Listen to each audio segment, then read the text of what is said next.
हे दुर्गा मैया, हे जगदम्बे मैया, मेरी मनोकामना पूरा कर दो मैया।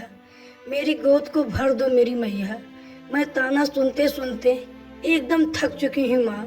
हे मैया, मेरी मनोकामना कब पूरा करोगी मैया? पूरा कर दो मेरी माँ।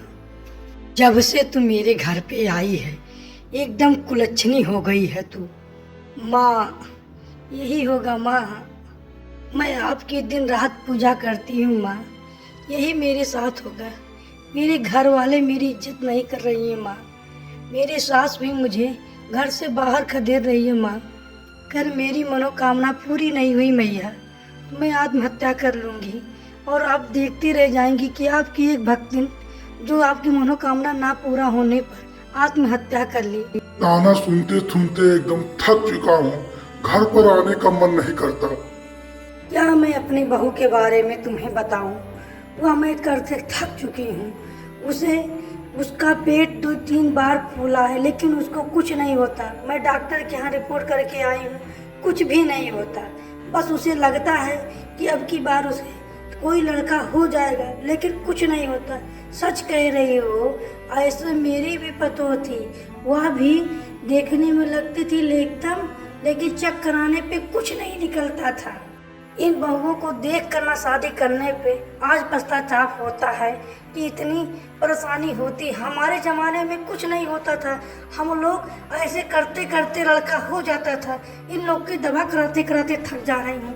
क्या बताऊँ, मैं एकदम तो परेशान हो गई। मेरा बेटा दिन भर दवा कराते कराते थक जाता।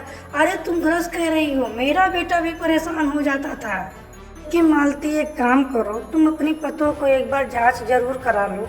हो सकता है उसे लड़का ही हो या कुछ और हो। एक बार जांच तो करा लो, हम लोग की बात बनती है।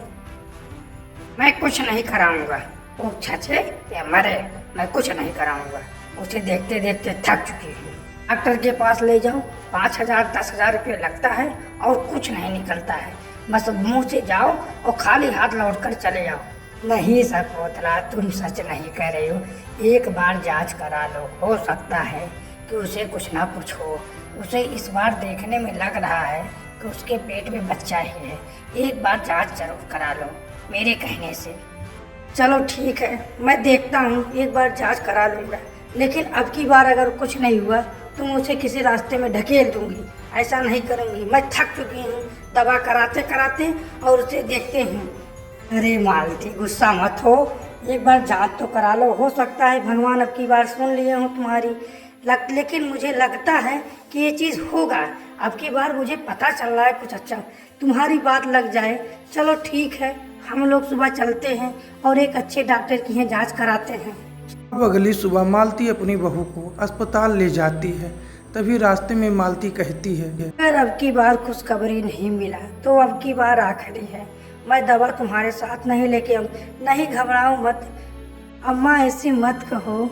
मैं भी तो मजबूर हूँ कुछ करने। मेरे बस में क्या है, भगवान जो देंगे वही तो होगा। मैं तो एकदम निराश पने से पूजा करती हूँ कि किसी तरह मेरी गोद भर जाए और आप लोग को मुँह पे कुछ ताला लग जाए। मेरे सुनते सुनते एकदम थक चुकी हूँ। तो समझ लेना, अब की बार तुम्हें आखिरी बार जांच कराने के लिए लेके आया हूँ। इस बार नहीं लेके आऊँगा। डॉक्टर अल्ट्रासाउंड करने के लिए केबिन में ले जाता है। क्यों? इनकी जांच अच्छी तरह से करना है और इनको जांच अच्छी तरह से करके आना। चलो तुम अब लेट जाओ, तुम्हारी अल्ट्रासाउंड करने के लिए मशीन रेडी है। तुम लेट जाओ और अल्ट्रासाउंड होगा। तुम घबराना मत।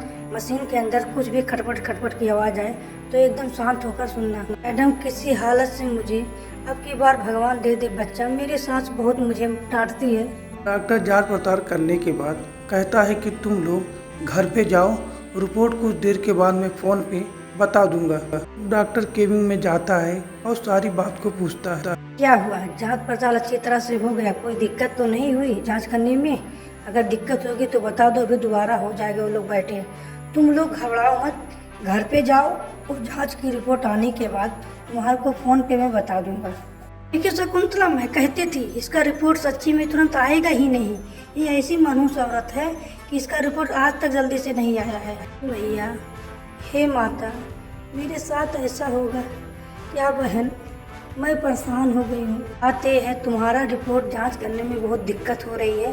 जैसे ही रिपोर्ट आएगा मैं तुम्हें फ़ोन करके बता दूंगा। अभी बहुत दिक्कत है, जांच सही से हो नहीं पा रहा है। हे माता, हे मैया, ऐसे मेरे साथ होगा। मैं फिर से फ़ोन मिलाती हूँ।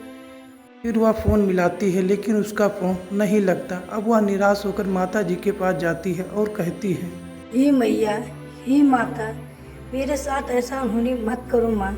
मैं अब की बार नहीं रह पाऊँगा मैया। ऐसा अनहोनी मेरे साथ मत करो माँ, मत करो माँ। हे माता, हे मैया, हे मेरी माँ, मेरे साथ ऐसा मत करो मैया। माता, अगर आप नहीं करेगी तो बता दो मैया, मैं आत्महत्या कर लेती हूँ। क्या बात है बेटी, तुम इतना परेशान क्यों हो? क्या बात है, तुम इतना रो क्यों रही हो? कुछ दिक्कत हो क्या?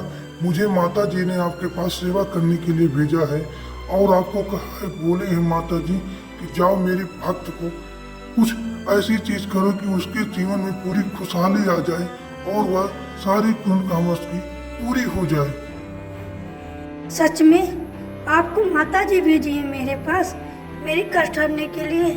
ये सच में माता जी भेजी हैं? अरे सुनते हो जी, माता जी ने मेरे भक्त को भेजा है, आप तुरंत आ जाओ। पंडित बाबा जी, मैंने अपनी पत्नी का साथ आज तक नहीं दिया, उसी का नतीजा है जो मेरी पत्नी इस समय इतना भोग रही है। अम्मा, अब मेरी पत्नी को कुछ मत बोलना। आज मेरे सामने भगवान सच में आए थे। बेटा, तुमको भी ये भर दी, ये कुछ नहीं है, ये कुछ नहीं, तुमको भी ले डूबेगी। आज मेरे घर पे कोई संतान नहीं है, बस इसी की बदौलत संतान नहीं है। बेटा मान जाओ। माँ, घर पे बहुत जल्दी खुशहाली आने वाली है, बस तुम कुछ समय के लिए चुप रहो माँ। धीरे समय बीत जाता है।